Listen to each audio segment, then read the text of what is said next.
Welcome to a Sky Bet League One mega festive recap.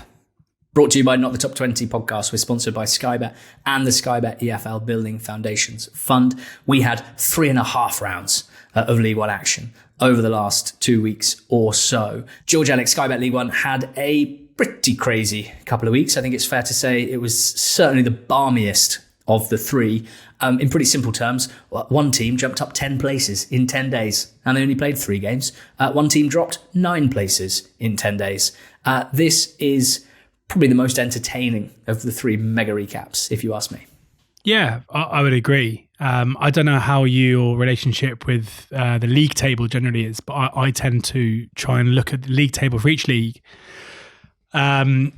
after each kind of game week. Famously, I believe the league table to be fairly dishonest, and like most naughty things, you need to keep an eye on them. And over Christmas, that kind of goes where like it's quite hard to keep looking at the league table because there are games so consistently. So looking at them this morning for the first time in a few days, I was a bit like, wow, a lot has changed here. This is kind of nuts. But the thing that really struck me is, and we do this quite often on the pod, where you say like, where do you draw the line, right? Where do you draw the line as to who is in the playoff race, who's in the relegation scrap? And right now, for the playoff race, it's a little bit easier, where Stockport are currently 6th on 39 points. Obviously Stevenage, obviously Luton, obviously Reading, all 37, 35, 35 are in it. I'd say Wycombe absolutely are on 33 too.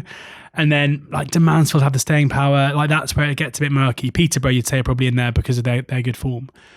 With the relegation, right? Because famously, 4 go down from League One. You got Burton, who got 4 points in the last 2 games, as we'll discuss, on 27 points. How high are you going? Because I've just mentioned Peterborough there, and Wycombe have to be in the playoff race. That, like, Wycombe are only 6 points clear of 21st. So where are you drawing the line for this relegation scrap? Because I think you can make a case for it going well into the top half. Well, I'm slightly rattled by you saying Burton got 4 points in their last 2 games, because I thought they'd lost their last 3 all to nil. They got 4 points from the 2 games that came before those 3 games. Right. The relegation picture stops above Stevenage, who are 7th.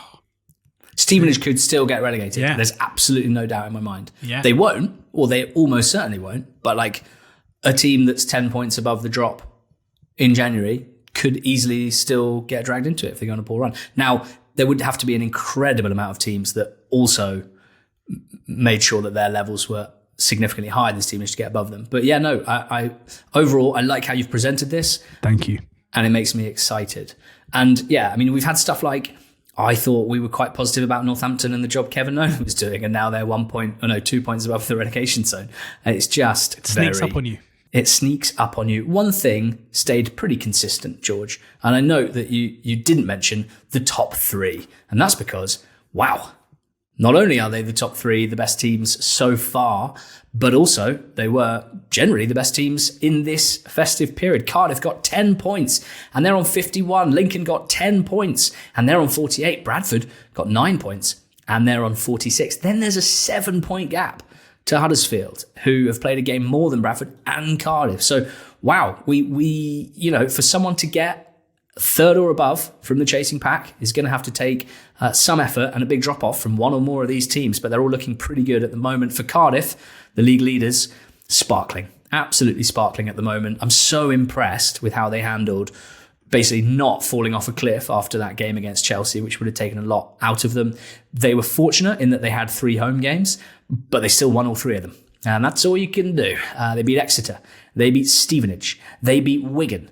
They weren't dominant wins. They were all 1-goal wins, but they were fairly dominant displays. They are getting even more possession-y as we go, George. In fact, they had 82% possession against Wigan.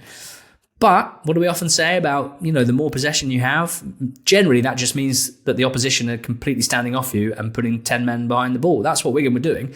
And Cardiff didn't find it that easy. It took a Callum Chambers worldie from 30 yards into the top corner to win that game. So, 3 home wins. They got a creditable draw at Wycombe.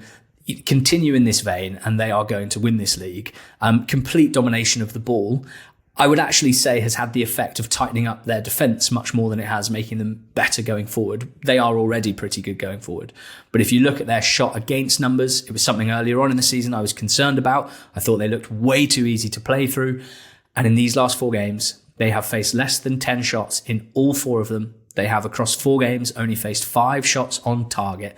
And they've got Nathan Trott, who made a big save in the Wigan game when they needed him. So for me, Cardiff are a team who have consistently got better throughout the season. Every month, something else gets better than it was previously. And that's why right now they have the kind of obvious consistency and points return that they have. And it's pretty hard to argue against the fact that right now they're just the best team in the league. However... Well, I just and something to add to that as well, because I agree with you. And it is worth pointing out, we do... On NTT20.com, we do something called Good Month, Bad Month, where we go through at the beginning of every month the teams we think will do well and badly, relative to their current performance.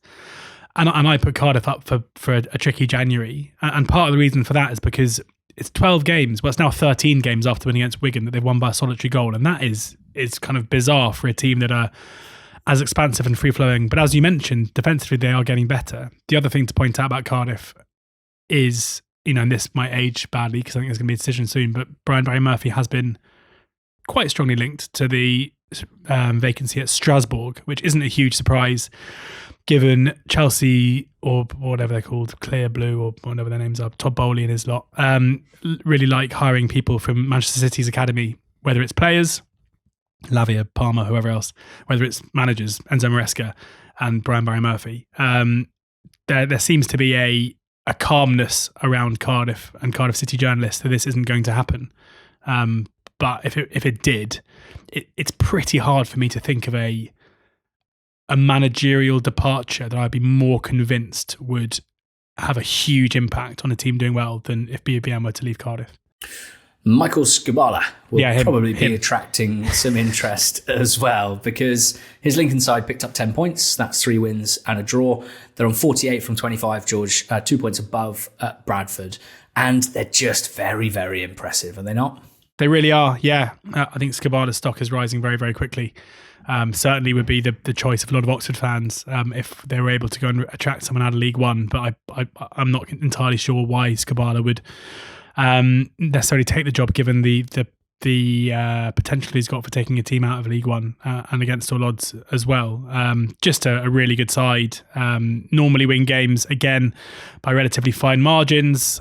They are so impressed with the way that they beat Cardiff, having gone ahead in that game before Christmas and kind of weathering a bit of a storm. They then went to Stockport, and again, having gone ahead, they conceded on Boxing Day and then scored very, very late from the penalty spot.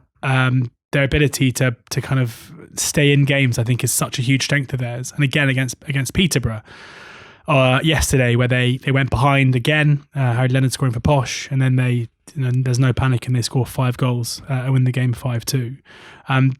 They are, I think, 2 things. They are both a very good team, but they're also a team who at the moment things are falling into place for them, and I don't think they'll be able to maintain the points tally that they got over Christmas long term, and they're probably due a bit of a regression. But when you consider they're 2 points clear of Bradford, albeit Bradford have a game in hand, but it's the gap between, even though Bradford of course could finish in the top 2 and they're the main challengers to Lincoln at the moment. I think for Skubala and for Alexander, it's got to be about turning that race for second into a 2-horse race, or even the race for the top 2 into a 3-horse race, and keeping that gap to Huddersfield, Bolton, and Stockport as big as possible. And that's exactly what they were able to do over Christmas. I think their fullbacks, Tendai Darikwa and Adam Reach, are the best fullbacks in the division.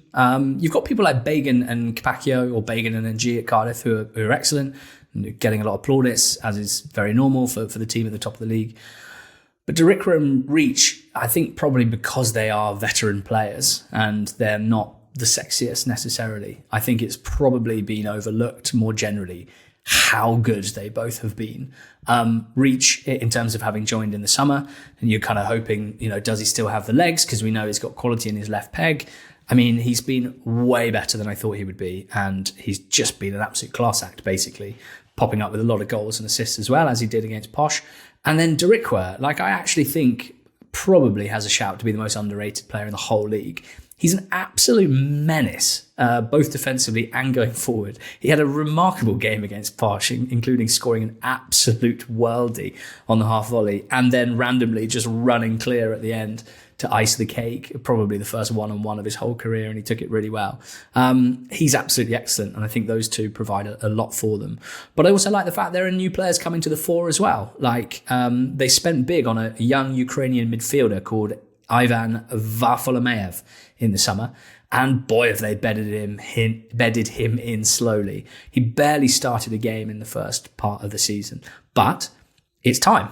When you spend big on someone like that, you need to eventually throw them in at the deep end. And he started the last 3 games and the team's form hasn't dipped as a result. So that's really exciting. A 21-year-old that they spent, I think, quite a lot of money on, possibly even a club record fee, has finally broken into the team and hopefully can stay there. They've scored the most set-piece goals in the league. They are a constant threat from long throws and from corners and indirect free kicks. Reach is a threat from direct free kicks as well, of course. I know what you're saying about the sustainability of it. Per Opta, they have one of the biggest overperformances in attack per their XG, and they have the biggest defensively per their XG numbers. Now, Wickens, the keeper, is very, very good and makes good saves pretty consistently.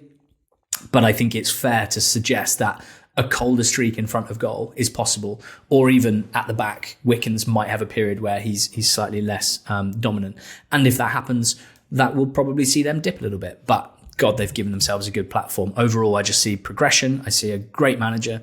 I see a club that has done things very, very well in all aspects and has managed itself very, very well and is getting the benefit of that, and a team on the pitch that know exactly how to approach each game. So yeah, absolutely loving it. Bradford City, 9 points over Christmas.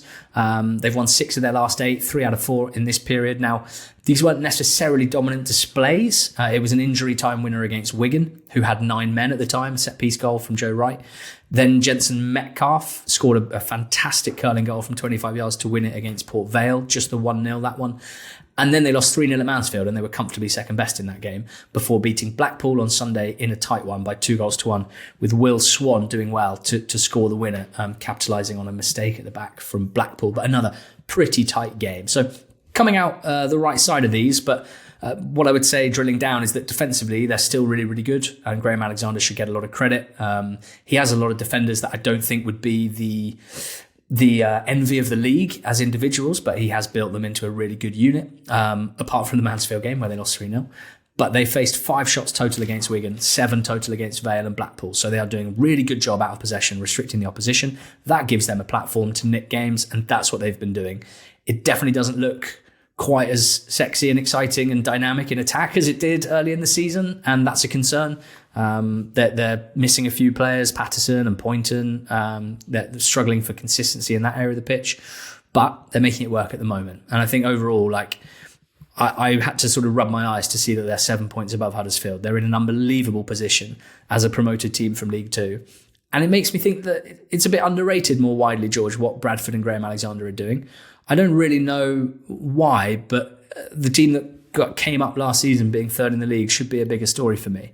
And I think Bradford should have quite big sort of FU energy, to be honest, because they were, as a club, a bit, they were kind of laughed at for quite a long period for being the big club in League Two that couldn't get out of it. And maybe there was something inherently wrong at the club or within the fan base that made it difficult for the players to perform, and they'd always be stuck down there. Not only did they get out of League Two, but they have a very good chance of being in the Championship next season. There wasn't anything inherently wrong there. There wasn't inherently anything wrong with the fan base. And in fact, they are, giving their team a hell of a lot of support on this run. Yeah, I'd agree. I think possibly the general spotlight has been moved away from League One to an extent. We had a succession of massive clubs, former Premier League clubs in the league. We've obviously got Cardiff City now and Luton Town, who were recently Premier League. But I think Cardiff feels like aren't for sticking around, unlike the likes of Sunderland, Pompey, Ipswich. It looks like it's going to be just one season. And therefore, maybe generally, I think League One feels like it's being underreported. But I totally agree. Like the success is massive and certainly not expected. But like the Championship, it feels like the top end of League One is just kind of in a way less competitive, which opens it up for teams to do things that we don't normally see. Is there an argument it's more competitive because teams are finding it harder to get points? I don't really understand which one it is. It's both more and less competitive at the same time. I hear you, brother. I hear you. In the playoff picture, there was, one swapsies, if you like. Stevenage dropped out. Huddersfield took their spot. Stevenage got 2 points from their 3 games, whereas Huddersfield got 8 points from 4, jumping up 3 places into fourth rather. Stevenage have only won 2 of their last 12. They haven't won any of their last 5 home games. In this period, they drew at home to Argyle. They drew at home to Wimbledon. They are a team who got 80% of their wins this season in the first 45% of the season. And they have lots to improve on, because if they don't, they are going to suffer the same sort of drop as Barnsley have suffered, who are right down there in 17th, because there's not a lot of wiggle room when teams are so tightly bunched together. But I want to praise Lee Grant and Huddersfield. You mentioned good month, bad month, our NTT20.com sort of monthly predictions piece. I predicted a good month for Huddersfield. They've got a tough fixture list, and they started it with a 2-2 draw against Exeter, which is disappointing for them at home. But I do think Grant has kind of found something with a formation switch, a new system, a 3-5-2. Bojan Radulovic has absolutely come alive as the big man up top. And he's being paired in the last few games with Alfie May. And it just seems like the most obvious thing ever. Alfie May scored 20 goals, 3 seasons in a row at League One level. And when he played for Cheltenham, he always played better with a big man up top with him. He has always played better and scored more goals when there's a big man as a target for him.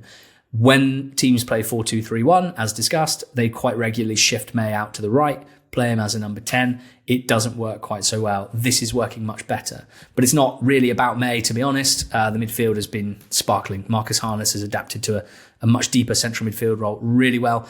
And Leo Castledine has been the superstar attacking midfielder of the division in the last few months. 8 goals and 1 assist in his last 10 games, on loan from Chelsea, of course. So hopefully for them, they can keep him. But I think Grant certainly deserves credit for riding out a tough spot.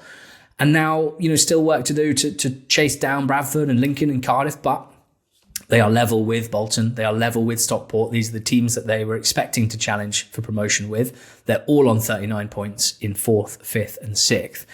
And I kind of think with Bolton and Stockport, George, Wanderers got 5 points in this period, but didn't win in their last 3. And Stockport got 4 points, 1 win, 1 draw and 2 defeats. Like, why aren't these clubs and teams kind of kicking on as we expected them to? It's a great question. I think that's probably an element where, as is always the case with teams, the performances fluctuate, and there were definitely times early in the season where Bolton in particular looked to be a much better team than their results, and there's maybe an argument that they've dropped off a little bit, but I think they're still kind of the victim of that to an extent. Like, they dominated Northampton in basically every single manner they could have done, albeit they didn't have a single one of their 17 shots were on target in the 0-0 draw on Sunday. But they're, when you looked at their fixture list over Christmas, Rotherham at home, which they did win, albeit made heavy weather of it. Mansfield at home, Donny away, Northampton at home. 5 points from those 4 games is not far from a calamity, really, when you consider that no team will have had an easier run than that in terms of teams' quality on paper and their form going into the games. And in particular, away at Donny, who've really struggled. Like, they scored late, but they were second best for quite a lot of that game. I do think they will be okay. I think they'll improve, but there's no getting away from the fact that this was an opportunity. Like, Christmas was a huge opportunity for Bolton to make ground up, and they've ended up losing ground.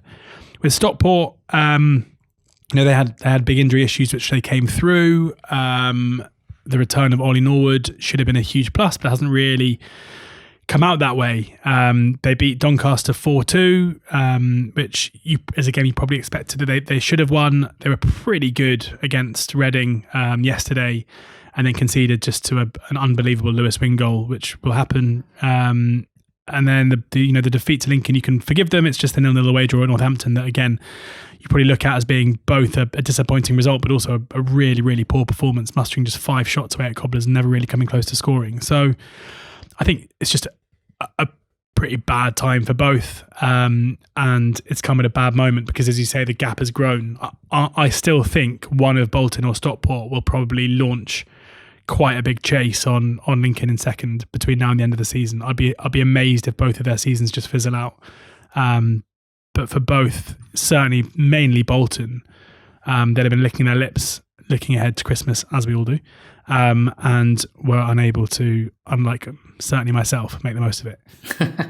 Luton are 4 points off the playoffs. They played 3 games, big home wins against Wycombe, 4-0, and Orient as well, but then lost to Exeter, couldn't keep the momentum going, and their other match was postponed. There was a big riser, the biggest riser in the EFL, Mansfield Town. Got 9 points from 3 games. They moved up 10 places from 21st to 11th. They are honestly the most consistently streaky team in the land, Mansfield Town. They had 1 point from 6 games heading into the Christmas period, and they boxed off 3 wins in a row. Not only that, 2 of them were away from home. Not only that, one of them was a win at Bolton, and they were the first team to beat Bolton at home this season. And then it was a win against third place Bradford as well at home. They started with a very topsy-turvy 3-2 win against Barnsley. Aaron Lewis with a late winner. They were 2-0 down in that game. So staring down the barrel of 6 defeats in 7, turn it around, win 3-2, keep the good vibes rolling, beat Bolton very much against a run of play with a Reece Oates header. And then Oates kicks on with another great performance in their win against Bradford. Oates is doing the Victor Gyökeres sort of grabby face Bane. Is it Bane celebration? Not a big film, guys, you know. Producer Rick, is that Bane? He's doing it right now. So yeah, he's nodding. It's Bane. It's Bane. He's doing the Victor Gyökeres Bane celebration when he scores. And initially I thought that's a bit cringe. And then I thought he's actually he's like a League One Victor Gyökeres, Reece Oates. He runs really hard and he shoots really hard, and not always that accurately, but sometimes quite accurately. And he's having a hell of a resurgence after an absurdly long time out through injury. And he's helping Mansfield a lot because they've been relying on Will Evans, who's inconsistent in front of goal, I think it's fair to say. And now Oates is coming on strong. So there's a lot to like about Oates. But we've also got Lewis Reed playing well in midfield, and I want to shout out Liam Roberts, the goalkeeper, who made some pretty big saves across the last 2 games in particular. So, yeah, I mean, what a remarkable team they are. Suddenly up in 11th, but as we know, and as is proven by them jumping up 10 places in 10 days, it's just so tight. And they have stopped the rot quite spectacularly, I think it's fair to say. Now, what about Reading, George? What about Reading? Reading. Ding, ding, Hello, ding, Reading. ding, ding, ding, ding, Ooh, Reading. It's 4 wins in 5 in total. It was 3 wins and a draw over the Christmas period. They're only up 6 places into 9th. I've waited 10 years to sit here and say Reading are good, with no buts. Reading are good. Reading are a good team under Liam Richardson. There's no getting away from it. There's no denying it. The results suggest it. Their Christmas has been so good. Helped, of course, by a red card away at Plymouth Argyle, where they won the game 4-1 after Joe Rawls was sent off after 12 minutes or so. They may have left it late. They may have conceded late against Peterborough. And that was, by far their kind of most concerning performance, I would say, under Liam Richardson, where they kind of took the lead early and then were just absolutely battered for the duration of the game. But Posh are a decent side under Luke Williams, and they nearly did hold out for the last kind of 10, 12 minutes or so. And then just, a nice no-fuss home win against Burton Albion, followed by, goals from outside the box aren't necessarily the most sustainable thing. But when you got Lewis Wing, they kind of are. Like, he is the one player that you can basically rely on. And I'm sorry for saying this, because now he's not going to score another one in the rest of his career. But, he's the player that you can rely on doing this however many times a season. And he does it a lot. And it was his moment of quality late on in the game against Stockport, which was a really good game between 2 really good sides without much between them. There was a moment of quality that won it.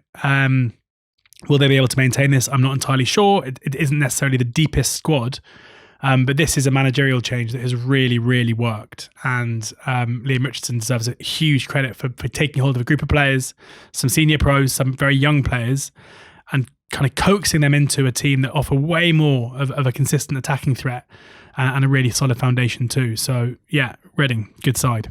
Exeter City. I mean, it's not quite a 10-year situation with me and Exeter, but it's certainly a season-long situation. I think Exeter are much better than I used to think Exeter were, and I'm so impressed. And they had a fantastic Christmas period. They got 7 points. They moved up 6 places into 14th now. They got a 2-2 draw from 2-0 down at Huddersfield, showed amazing character. Reece Cole scored a worldie, and then Jaden Wareham scored a back heel in the 89th minute. Wareham is one to touch on. Such a scrappy, hard-working striker. He has 6 in his last 12 league starts. Seriously valuable for Exeter to have a striker scoring at that lick, because they're not a team with a ton of goal threats. I think that's fair to say. They beat Luton 1-0, a really sweet strike from Sweeney. They beat Wimbledon 1-0 with Wareham scoring the winner. Ilmari Niskanen's probably the best player here. He just gets so much praise after every game. And he set up Wareham's equaliser at Huddersfield. Ethan Brierley as well. Looks absolutely lovely in the centre of the park. And it's great to be able to say that, because he's obviously came through at Rochdale so young before getting the Premier League move. And we've just been kind of waiting to see his talent flourish. And that's happening at Exeter. I'm just very, very impressed, because I was very worried about them pre-season. I felt like they had a pretty poor start in terms of performances in particular. I thought that when the financial issues reared their heads and caused kind of existential questions, then there was a big fire at the club. The reports of cost cutting, a tiny budget for the level. They put together a cup run, which has seen them draw Man City, which is amazing, playing them this weekend. And with all of that, the league form has improved. The performances have improved. Caldwell, as he has done fairly consistently over the last few years, finds his way out of poor runs. And I just find the character of the team, of the club, and I guess of Caldwell as well, really, really impressive. There are now, according to Sky Bet's relegation odds, 7 teams considered more likely to go down than Exeter, which is a huge jump from where they've been, definitely amongst the sort of top 4 favourites for relegation in the last couple of months. So yeah, very, very impressed. Peterborough, they're in the top half now, up 4 places, 7 points. Pretty good displays as well. They beat Orient 1-0 late on, but they deserved it. They drew with Reading. They beat Rotherham 2-0, comfy as you like. Back down to earth a bit with that 5-2 loss at Lincoln, but some encouragement in the performance, certainly going forward, and lots in the way that they're playing under Luke Williams. And very exciting for them to have flown up the table into the top half from where they were. Blackpool are doing similar under Ian Evatt, not quite as dramatic, but they jumped up 4 places with 6 points in their 4 games. It was 2 wins to start with, actually. Home to Donny 1-0, and then home to Rotherham 4-0. And in those games, it was really clear that Danny Imre's emergence back from injury down the right side has added a lot for them. Bloxham and Fletcher looking unplayable up top, to be honest. And Fletcher's goal-scoring touch is pretty remarkable. And then they lost 5-1 to Vale, a game where they were 1-0 up at half-time. But James Husband jumped into a tackle.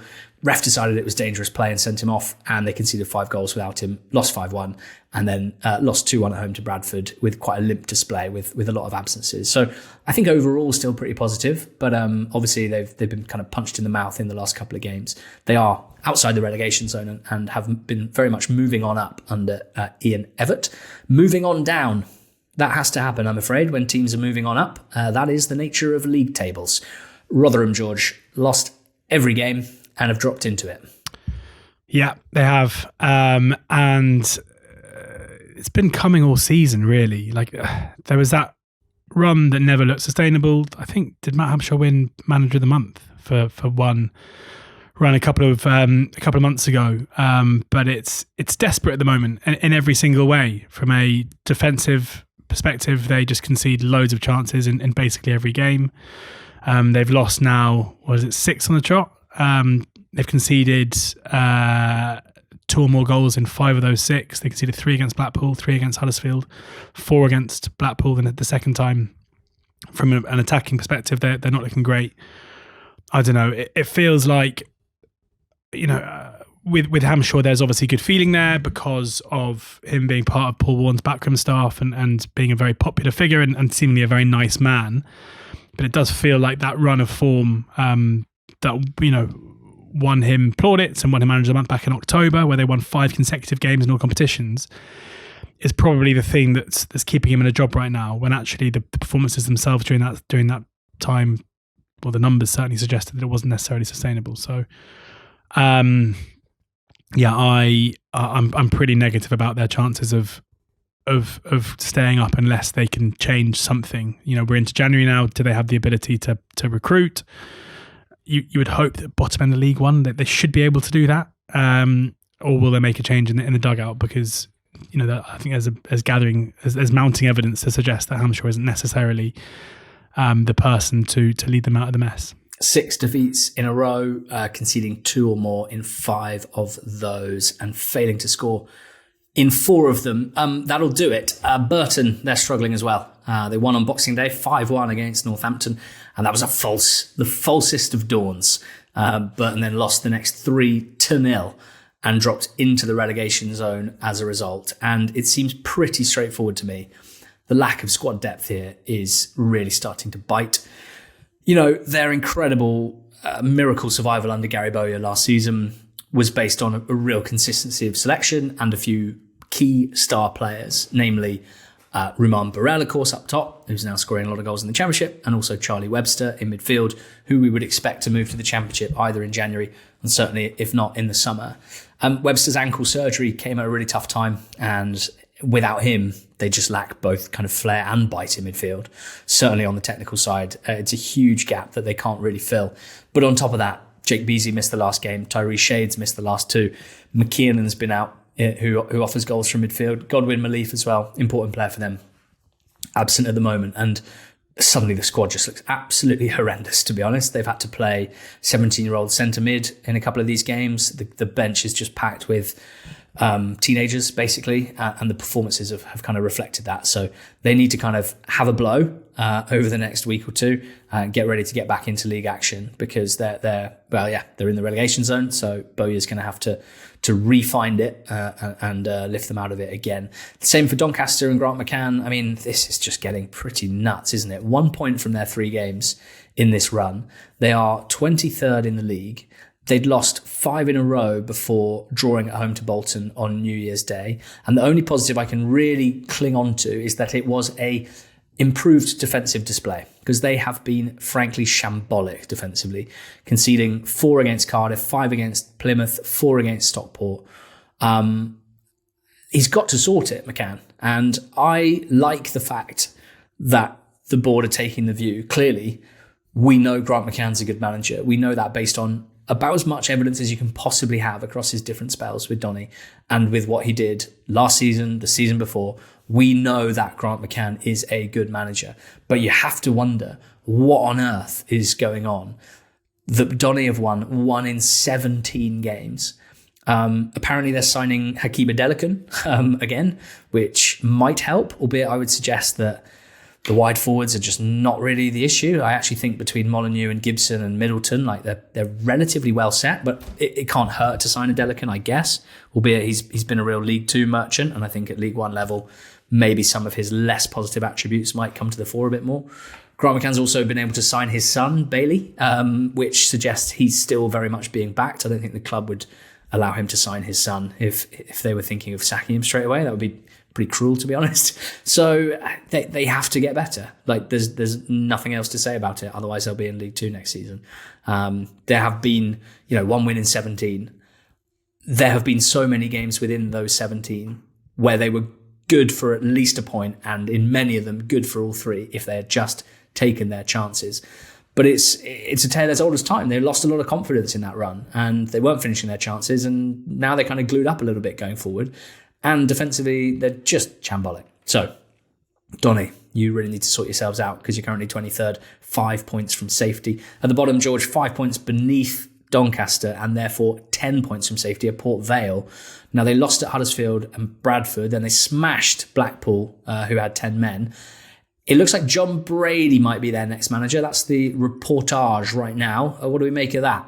Big job. Yeah, I think he'd be a really good appointment. I tweeted at the time when Moore was sat that I thought he would be a good person to look to, given he took over Northampton in kind of a similar spot, and although he couldn't save them, we always said he kind of got them promoted twice in the next 2 seasons, because there's that crazy game at when their game finished at the end of that first season in League 2, they were promoted. It was just Elliot Anderson playing for Bristol Rovers, who needed to score 7, and scoring 7 against Scunthorpe Reserves meant that they didn't go up, and then he delivered the next season. Kind of a very positive guy, someone who should come in, and there are obviously similarities with Darren Moore and the positivity in the way that they're obviously very approachable guys, and I think he'll do a good job there. Whether that's in League One, which became possible maybe off the back of the 5-1 win against Blackpool, or in League Two.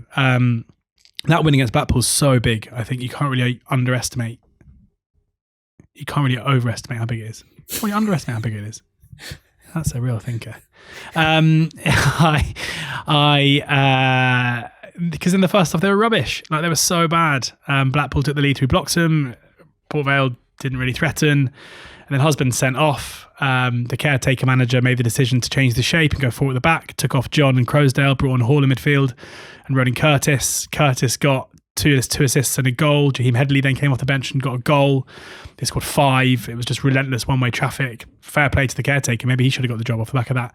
I'm trying to find his name, because I feel like you can't give a caretaker credit and not say what his name is. But can you find whilst I'm talking, because it's unfair otherwise. So yeah, that gives them a bit of belief, you'd think, and a bit of a platform for Brady to build on, rather than coming in off the back of 3 consecutive defeats, which happened before that. A home game in the FA Cup against Fleetwood comes next, which might be his first game in charge if it's done. And then they've got a few games against teams around where they are. Like, this is such a big time for them, from mid-January to mid-February, where they play Mansfield away, which is obviously tricky, but they host Exeter. They host Wimbledon, they go to Orient, they host Burton. These are all 6 pointers when you look at the league table at the moment. So not much time for, if it is Brady to get his methods across, but off the back of that 5-1 win against Blackpool, maybe it's the perfect time for them to have this run. Jamie Smith. Good. Well done. Tactical genius. Good solid name, good solid caretaker. And I Jim note Smith. that his wiki page got updated 6 hours ago, and it's a sentence that's been added under the heading coaching career. And it says, it's 2 sentences actually. He became caretaker manager on 28th of December 2025 after Moore departed with the club bottom of League One. His second game in charge was a 5-1 win over Blackpool, where the team came from a goal down at half-time after Smith changed formation from 3-5-2 to 4-4-2 and made 2 substitutions. Someone's gone straight on. That was me. In my research, I thought I need to give this guy some credit. That's incredible. Okay, what else? Any other business? Yes, Leyton Orient. Bad few weeks of business for them. They lost all 3 games. They dropped 9 spots. They are currently just above the relegation zone, 1 point above it. And most alarmingly for me, what I thought we could rely on, which was them being a potent attacking team, has massively dropped off recently. Now, Aaron Connolly's injury does not help, but come on. They were once the top scoring team in the league earlier on this season. They now look completely out of ideas.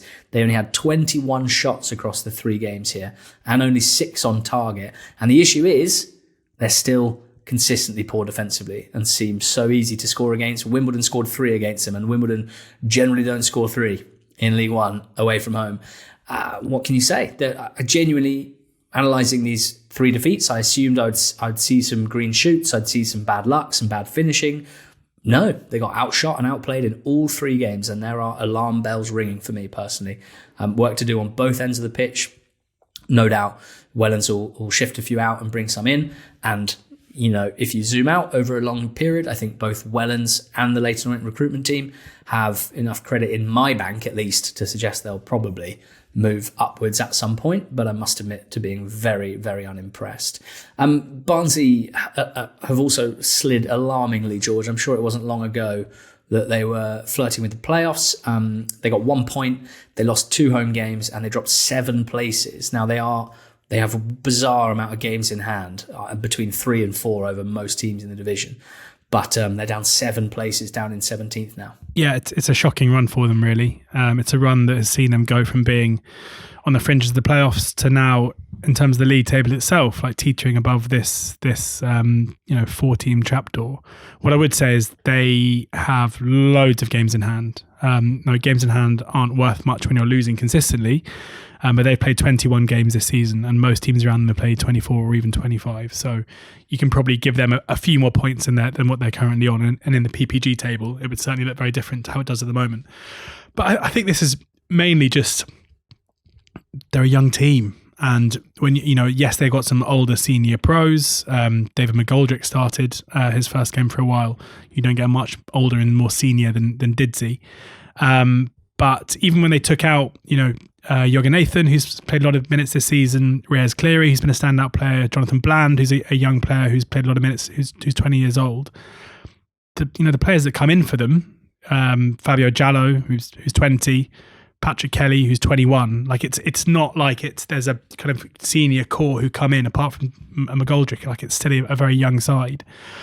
And it reminds me when I spoke to Danny Cowley the other day, and he said young teams tend to go through good periods and bad periods because there isn't that experience necessarily there to be able to carry you through it. So it feels like at the moment with a young manager as well, and Conor Harrahan, they're going through a difficult moment. They've got the talent to come out of it, I'm sure, and as you hope that young managers are entitled to come through difficult periods and come out of it knowing more and being a stronger and better manager.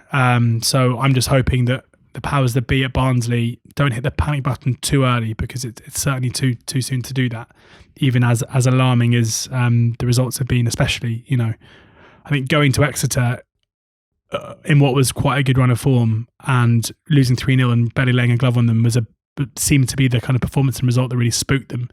And since then, they've been a shadow. Yeah, Northampton dropped 7 places, and it's a bit of a weird one, this, because they lost at Huddersfield. There's absolutely no shame in that. That would have been the expected result, really. They lost 5-1 to Burton. Now, that was an absolute aberration. And then they drew with Stockport and Bolton, which I think you just have to consider to be pretty good results for them. So it's only 2 points from 4 games. They dropped 7 places. They're now only a couple of points above the relegation zone. But in a weird way, I think there's some merit to their last 2 results on that front. Now, Wycombe started this with a 4-0 win, 4-0 defeat rather, at Luton, with some comedy errors at the back. They drew at Argyle, they drew against Cardiff, and then they beat Wimbledon on Sunday. Wimbledon themselves, they got 4 points from 4 games, which was more than they'd got in the previous 7, I think. So that was a great win for them at Leyton Orient, and has them breathing a little bit easier. Wigan got 4 points in 4 games. They lost to Cardiff and Bradford, which you'd probably expect. They beat Burton, which you'd probably expect. And Argyle, they lost 4-1 at home to Reading, as discussed, with that early red card. And then they drew their next 2 and finished it off with a really cosy home win against Burton to move in total 1 place up in the rankings. So they're 16th in the league table. They're on 30 points with Exeter and Wigan. 29 points sees Barnsley, Blackpool and Northampton. 28 points Leyton Orient. And then Burton on 27. Rotherham on 24. Donny on 23.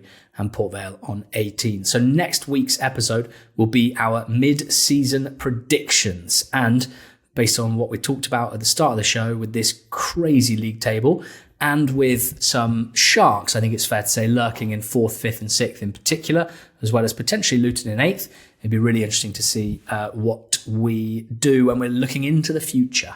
Thanks, George. Thanks to Sky Bet and the Sky Bet EFL Building Foundations Fund for sponsoring this podcast. You can find the League 2 and Championship mega festive recaps wherever you found this one. Go well.